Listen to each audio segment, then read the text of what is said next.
Hello, Assalamu alaikum everybody. Hope you're all safe, sound, and healthy. And I was wondering if I should do an episode specifically on the weather conditions and on, what's going on nowadays.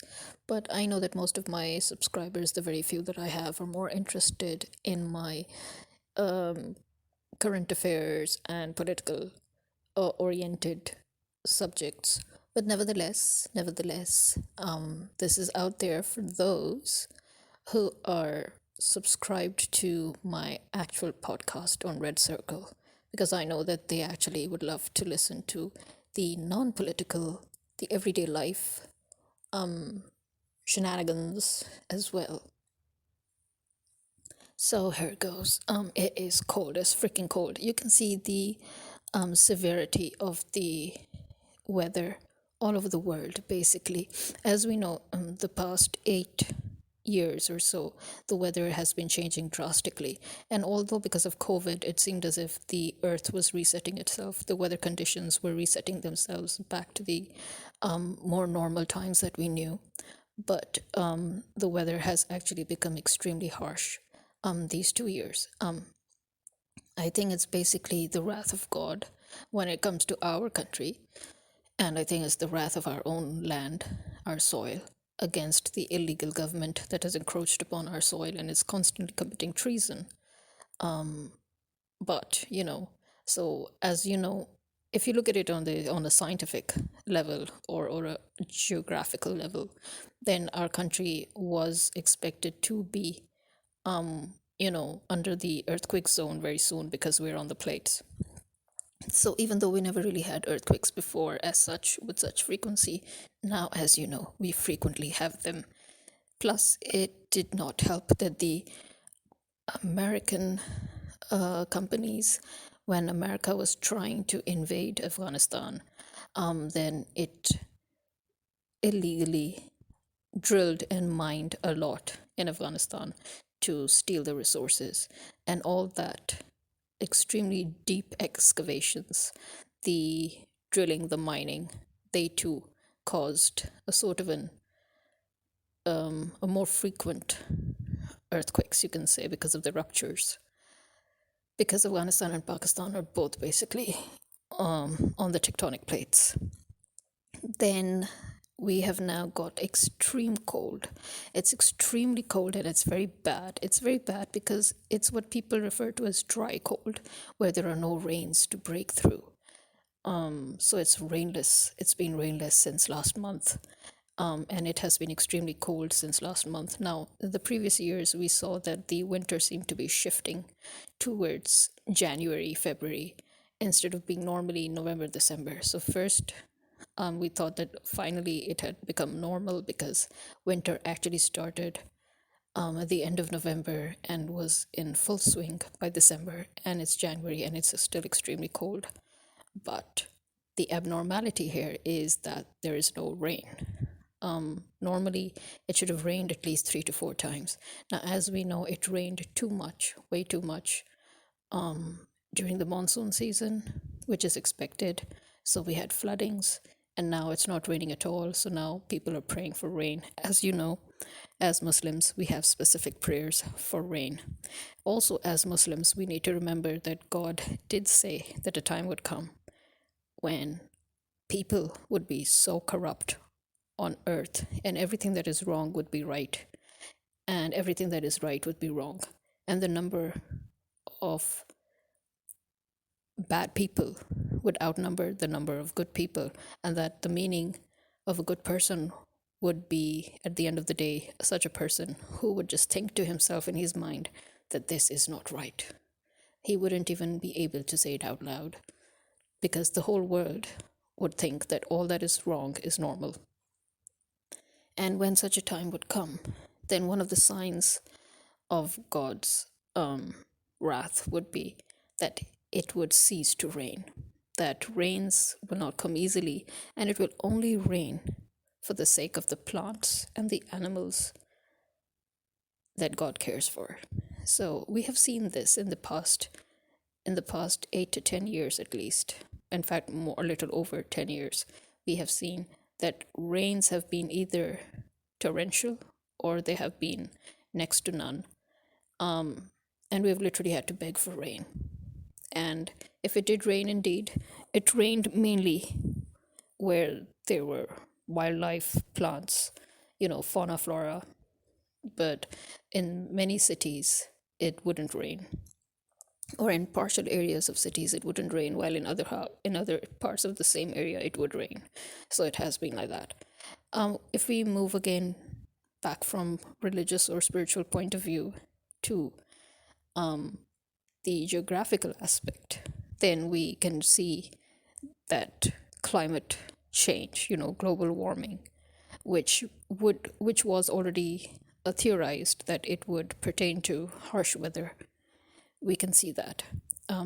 The summers are extremely harsh. The winter has also become once again extremely harsh, and it's foggy. So although we call it dry winter because there's no rain, but actually there's a lot of moisture. There's a lot of moisture in the air, which is obviously why we have so much fog. And people are getting sick.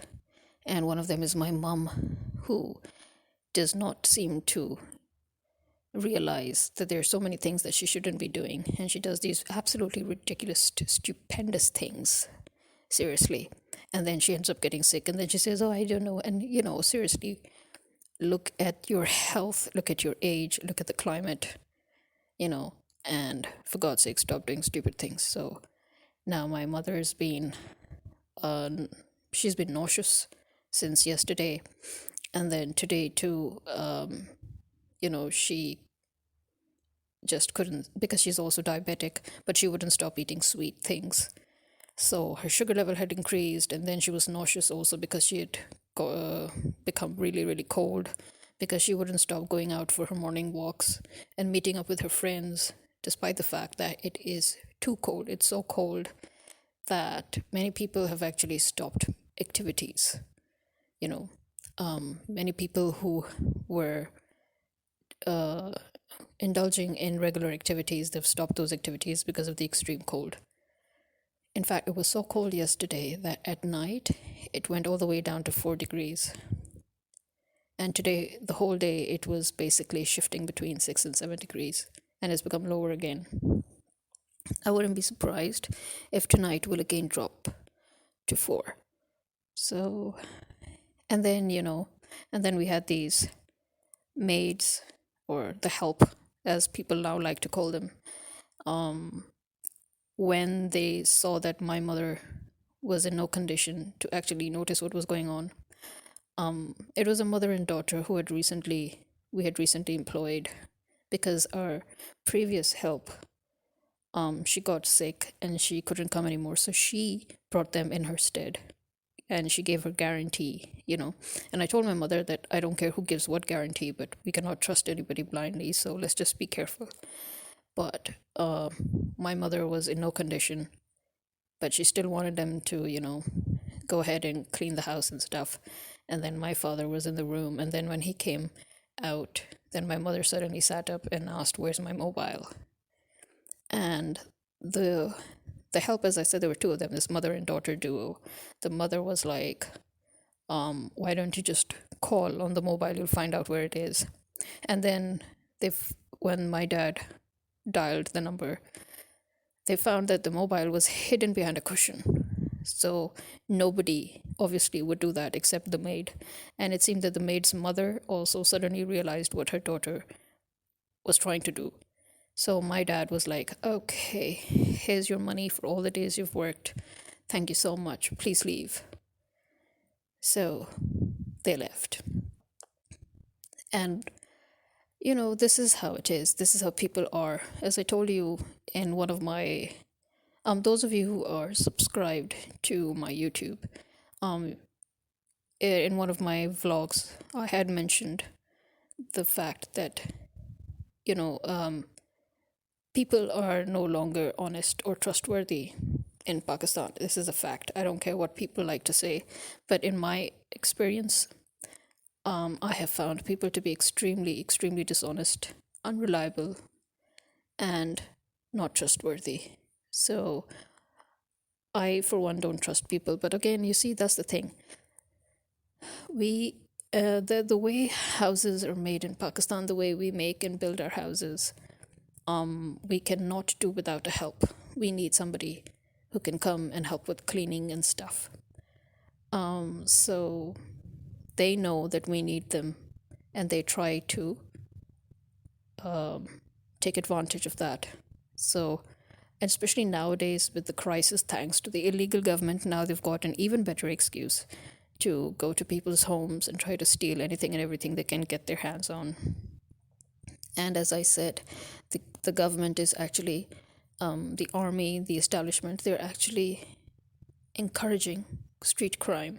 They have, in fact, hired criminals to indulge in street crime in Lahore, which was one of the safest cities of Pakistan, where we could hardly ever imagine about, Karachi has always been prone to street crime, and that is again because of the kind of governance that Sindh has always had. We've had PPP there and we've had MKM there.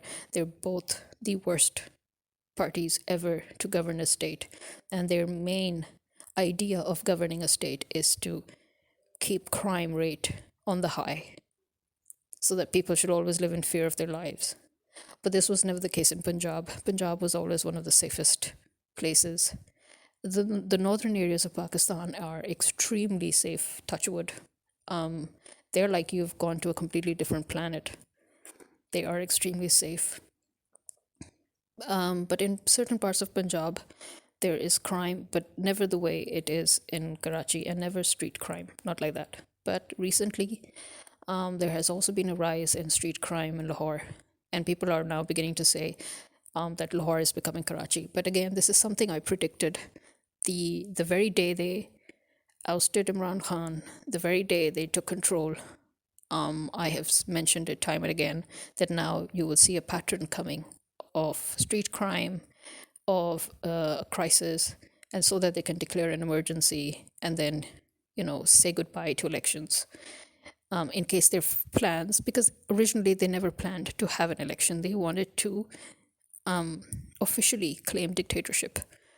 But America, their master, has warned them that we have to pretend to be a democracy, just like how India manipulated the elections in Bangladesh. All the opponents of Hasina Wajid were killed, and Hasina Wajid suddenly became a democratically elected in Bangladesh, despite the fact that actually nobody voted for her. So they want to present the same scenario here. But let's see where it goes. But the main thing is that it is freaking cold right now, and they have deliberately created a shortage in gas. And as you know, we have 200 years worth of gas reserves and even more of petroleum, because we've never been allowed to exploit our petroleum.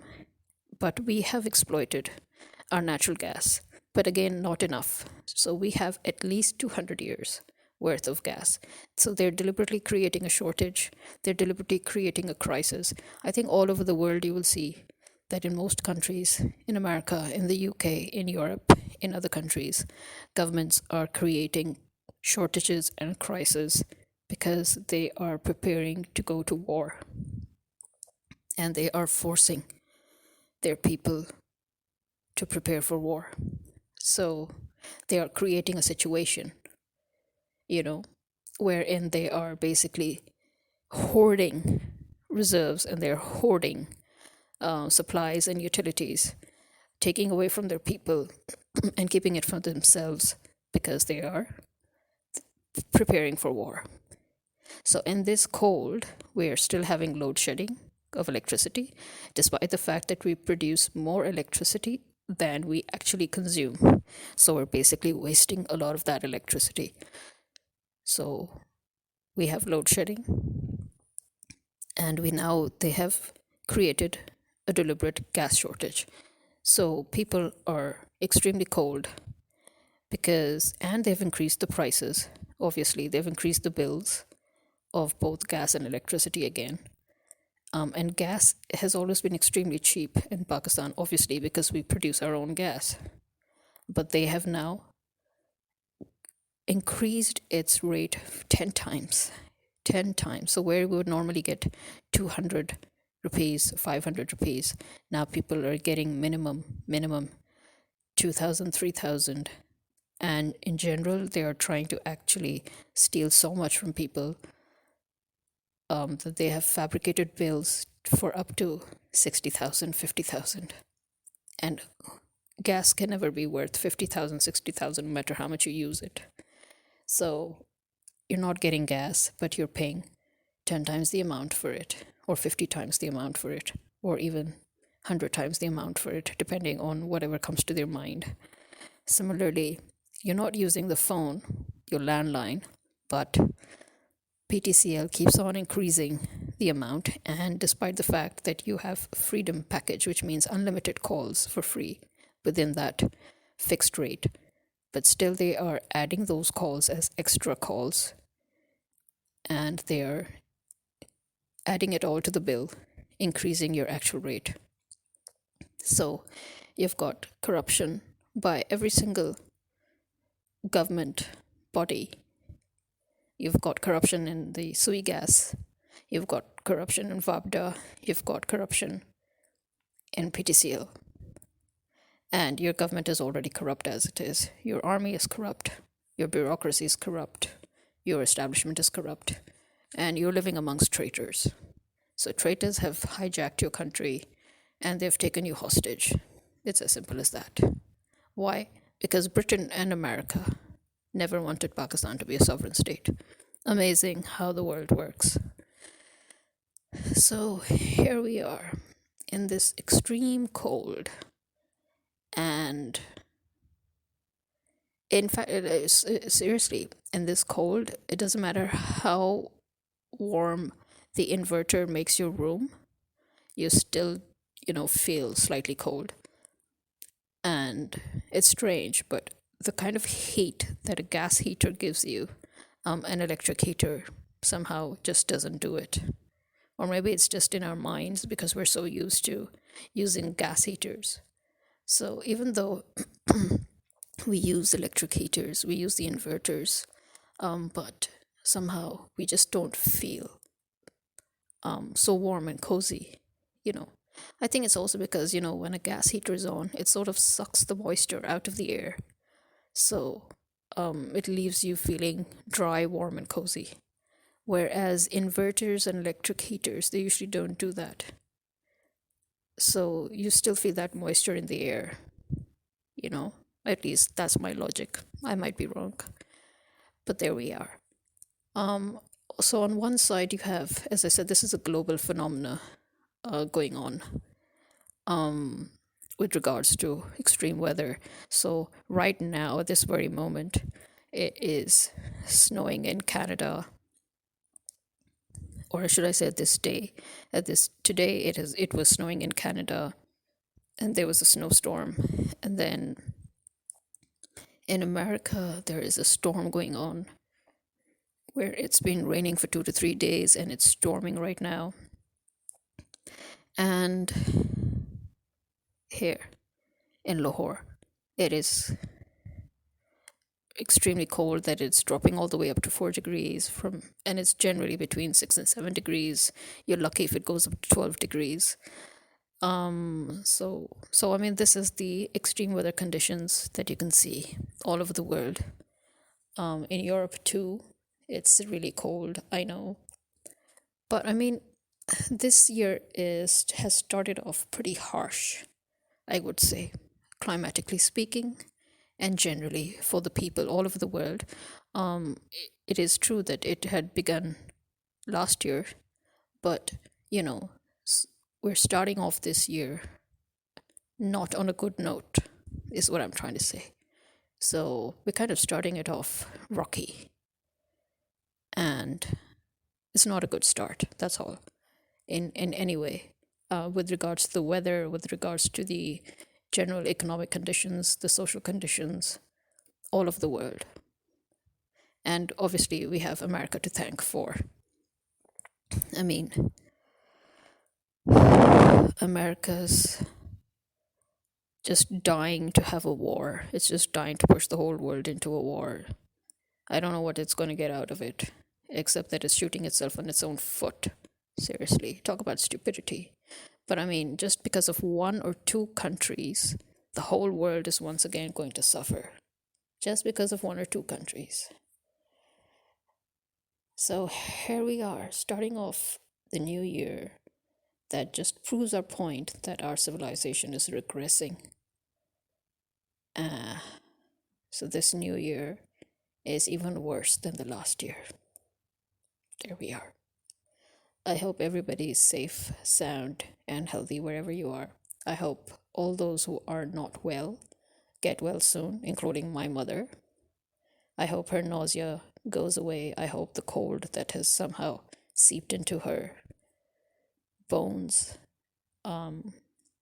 sort of goes away.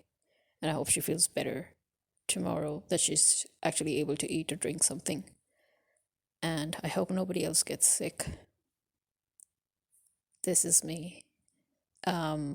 Before I say this is me signing out, let me say I hope all of you have a very, very safe and warm winter. But keep in mind the Palestinians and the Kashmiris who are right now not having a good time at all. Imagine that for us right now it's difficult. So imagine what life is for them. Let's try to do our bit and make the world slightly better. Although, to be honest, it's just going to get worse and worse. But at least we should know it shouldn't be worse because of us. That's all we can do. So this is me signing out. Khuda Hafiz.